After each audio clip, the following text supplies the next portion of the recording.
Hi ಎಲ್ರಿಗೂ ನಮಸ್ಕಾರ. ನೀವು ನೋಡ್ತಿದ್ದೀರಾ tax tour Kannada YouTube channel. ಇವತ್ತಿನ ಒಂದು ವಿಡಿಯೋದಲ್ಲಿ ಏನಪ್ಪ ಅಂತಂದರೆ, ಈಗ 2023ರ ಒಂದು ಚುನಾವಣೆ ಹತ್ತಿರ ಬರ್ತಾ ಇದೆ. ಇದೇ ತಿಂಗಳು ಅಂದರೆ ನೆಕ್ಸ್ಟ್ ಮಂತು 10ನೇ ತಾರೀಕು ಚುನಾವಣೆ ಡೇಟು ಫಿಕ್ಸ್ ಆಗಿದೆ. 13ಕ್ಕೆ ಮತ ಎಣಿಕೆ ಪ್ರಾರಂಭವಾಗುತ್ತದೆ. ಈಗ ನಿಮ್ಮ ಒಂದು ಹೆಸರು ವೋಟಿಂಗ್ ಲಿಸ್ಟಲ್ಲಿ ಇದೆಯಾ ಇಲ್ವಾ ಅನ್ನೋದನ್ನು ಚೆಕ್ ಮಾಡೋದಕ್ಕಂತ ಕಂಪ್ಲೀಟ್ ಅಂತ ಮಾಹಿತಿನ ತಿಳಿಸ್ಕೊಡ್ತೀನಿ. ಇದುವರೆಗೂ ನೀವು ನಮ್ಮ ಚಾನಲ್ನ ಸಬ್ಸ್ಕ್ರೈಬ್ ಆಗಿಲ್ಲ ಅಂದರೆ ಸಬ್ಸ್ಕ್ರೈಬ್ ಮಾಡಿ, ಲೈಕ್ ಮಾಡಿ, ಶೇರ್ ಮಾಡಿ, ಕಮೆಂಟ್ ಮಾಡಿ, ಹಾಗೂ ಪಕ್ಕದಲ್ಲಿ ಬೆಲ್ ಐಕಾನ್ ಕ್ಲಿಕ್ ಮಾಡಿ ಒಂದನ್ನು ಇಷ್ಟ ಅನ್ಕೊಂಡು ಕೊಟ್ಟಿರ್ತೀನಿ. ಅಲ್ಲಿ ಕೂಡ ನೀವು ಫಾಲೋ ಕೂಡ ಮಾಡಬಹುದು. ಹೌದು, ಈಗ ನೀವು ಪ್ರತಿ ಸಲ ವೋಟನ್ನು ಹಾಕ್ತಿರ್ತೀರ, ನಿಮಗೆ ಇದೇನು ಪ್ರಾಬ್ಲಮ್ ಆಗಲ್ಲ. ಈಗ ನಿಮ್ಮ ಮನೆಯಲ್ಲಿ ಯಾರಾದರೂ ಒಬ್ಬರು ವೋಟಿಂಗ್ ಕಾರ್ಡನ್ನು ಲಿಸ್ಟನ್ನು ಅಂದರೆ ವೋಟರ್ ಐಡಿ ಮಾಡಲು ಒಂದು ಲಿಸ್ಟನ್ನು ಕೊಟ್ಟಿರ್ತಾರೆ. ಅದನ್ನು ಅಪ್ಡೇಟ್ ಆಗಿದೆ ಇಲ್ವಾ ಅಂದರೆ ನಿಮ್ಮ ಒಂದು ಹೆಸರಲ್ಲಿ ವೋಟಿಂಗ್ ಹಕ್ಕು ಬಂದಿದೆ ಇಲ್ವಾ ಅನ್ನೋದನ್ನು ಯಾವ ರೀತಿ ಚೆಕ್ ಮಾಡೋದು ಅಂತಂದರೆ, CEO ಕರ್ನಾಟಕ ಅಂತ ಒಂದು ವೆಬ್ಸೈಟ್ ಇದೆ ಗೌರ್ಮೆಂಟ್ ಅವ್ರದ್ದು. ಅದನ್ನು ನೀವು ಚೆಕ್ ಮಾಡ್ಬೋದು ಫ್ರೀಯಾಗಿ.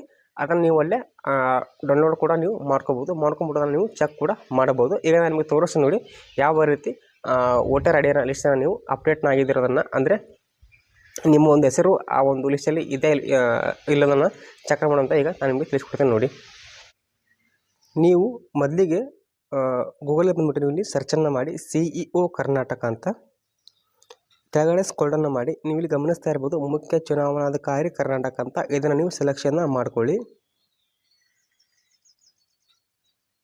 ನಿಮಗೆ ಇಂಟರ್ಫೇಸು ಈ ರೀತಿ ಓಪನ್ ಆಗುತ್ತೆ.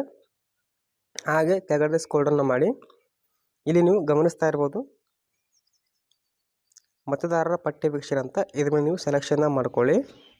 ಇಲ್ಲಿ ನಿಮಗೆ ನೋಡೋಕ್ಕೆ ಸಿಗ್ತಾ ಇರ್ಬೋದು ಅಂತಿಮ ಮತದಾರರ ಪಟ್ಟಿ 2023, ಕರಡು ಮತದಾರರ ಪಟ್ಟಿ 2023 ಅಂತ. ನೀವು ಮೊದಲನೇ ಒಂದು ಆಯ್ಕೆಯನ್ನು ನೀವು ಇಲ್ಲಿ ಚೂಸ್ನ ಮಾಡಿ ಅಂತಿಮ ಮತದಾರರ ಪಟ್ಟಿ 2023 ಅಂತ. ನಿಮಗೆ ಇಂಟರ್ಫೇಸು ಈ ರೀತಿಯಾಗಿ ಓಪನ್ ಆಗುತ್ತೆ. ನಿಮ್ಮ ಒಂದು ಜಿಲ್ಲೆ ಯಾವುದನ್ನು ಅಂತ ನೀವು ಇಲ್ಲಿ ಚೂಸ್ನ ಮಾಡಬೇಕು. ಬೆಳಗಾವಿ, ಬಾಗಲಕೋಟೆ, ವಿಜಯಪುರ, ಗುಲ್ಬರ್ಗ, ಬೀದರ್, ರಾಯಚೂರು, ಕೊಪ್ಪಳ, ಗದಗ, ಧಾರವಾಡ ಈ ಥರ ಇರುತ್ತೆ. ಈಗ ನಿಮ್ಮ ಒಂದು ಜಿಲ್ಲೆ ನೇಮನ್ನು ನೀವು ಇಲ್ಲಿ ಚೂಸ್ನ ಮಾಡ್ಕೊಳ್ಳಿ. ಈಗ ಎಕ್ಸಾಂಪಲ್ ಅಂದರೆ ನನ್ನ ಒಂದು ಜಿಲ್ಲೆ ಧಾರವಾಡ, ನಾನು ಸೆಲೆಕ್ಷನ್ನ ಮಾಡ್ಕೊತೇನೆ.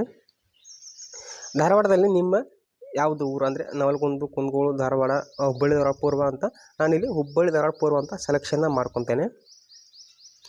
ಇಲ್ಲಿ ನೀವು ಕಂಟಿನ್ಯೂಸ್ ಆಗಿ ಯಾವ ಒಂದು ಊರಲ್ಲಿ ವೋಟನ್ನು ಹಾಕ್ತೀರಾ ಅದನ್ನು ನೀವು ಇಲ್ಲಿ ಸೆಲೆಕ್ಷನ್ನ ಮಾಡ್ಕೊಳ್ಳಿ.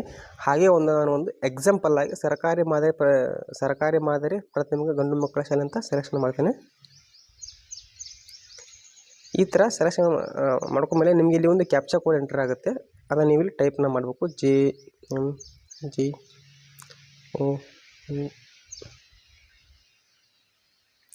ಡೌನ್ಲೋಡ್ ಅಂತ ಕೊಡಿ. ಈಗ ಓಪನ್ ಅಂತ ಕೊಡಿ.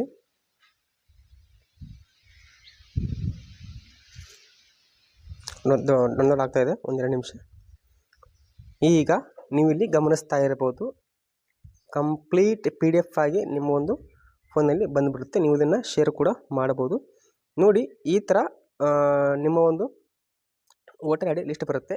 ಈಗ ನಿಮ್ಮ ಒಂದು ವೋಟರ್ ಐಡಿ ನೀವು ಈಗ ಹೊಸದಾಗಿ ಕೊಟ್ಟಿರ್ತೀರಿ, ಅದನ್ನು ವೋಟಿಂಗ್ ಕಾರ್ಡಲ್ಲಿ ಆ್ಯಡ್ ಆಗಿದೆ ಅನ್ನೋದನ್ನು ನೀವು ಈ ರೀತಿ ಚೆಕ್ ಮಾಡ್ಬೋದು. ಇಲ್ಲಾಂತಂದರೆ ನಿಮ್ಮ ಒಂದು ಮನೆಯವರ ಹಿರಿಯರ ಸದಸ್ಯರ ಒಂದು ನಿಮ್ಮನ್ನು ಕೂಡ ನೀವು ಈ ಥರ ಸರ್ಚ್ ಮಾಡಬಹುದು. ಅವರ ಒಂದು ವೋಟಿಂಗ್ ಅಂದರೆ ವೋಟರ್ ಐಡಿ ಒಂದು ಲಿಸ್ಟಲ್ಲಿ ಅವರ ಒಂದು ಮತದಾನ ಮಾಡೋ ಒಂದು ಹಕ್ಕು ಇದೆ ಅಂತ ನೀವು ಈ ಥರ ಚೆಕ್ಕನ್ನು ಮಾಡಬಹುದು. ಈಗ ನೀವು ಯಾರಾದರೂ ಒಬ್ಬರು ನಿಮ್ಮ ಫ್ರೆಂಡ್ಸು, ರಿಲೇಷನ್ಸು ಯಾರಾದರೂ ಒಬ್ಬರು ಕೊಟ್ಟಿರ್ತಾರೆ ವೋಟರ್ ಐಡಿ ಅಂದರೆ ವೋಟಿಂಗ್ ಕಾರ್ಡ್ ಮಾಡಲು, ಅವರ ಒಂದು ಅಪ್ಡೇಟು ಇಲ್ಲಿ ನಿಮಗೆ ಸಿಗುತ್ತೆ. ನೀವು ಈ ಥರ ಚೆಕ್ಕನ್ನು ಕೂಡ ಮಾಡಬಹುದು. ನೋಡಲ್ಲ ಫ್ರೆಂಡ್ಸ್, ಇಷ್ಟೇ, ತುಂಬ ಸಿಂಪಲ್ ಆಗಿದೆ. ನೀವು ಈ ಥರ ಚೆಕ್ಕನ್ನು ಕೂಡ ಮಾಡ್ಕೋಬೋದು. ಈಗ ಒಂದು ಅಪ್ಡೇಟನ್ನು ಮಾಡಿದ್ರು ಕೂಡ ಅಪ್ಡೇಟ್ ಆಗಿದ್ದರೆ ಅದರ ಅಲ್ಲಿ ನಿಮಗೆ ತೋರಿಸ್ಬಿಡುತ್ತೆ. ಸೊ ಇಷ್ಟೇ ಈ ಒಂದು ವಿಡಿಯೋದಲ್ಲಿ. ಈ ಒಂದು ವಿಡಿಯೋ ಇಷ್ಟ ಆಗಿದ್ದರೆ ಲೈಕ್ ಮಾಡಿ, ಶೇರ್ ಮಾಡಿ, ಸಬ್ಸ್ಕ್ರೈಬ್ ಮಾಡಿ, ಕಾಮೆಂಟ್ ಮಾಡಿ. Have A nice day.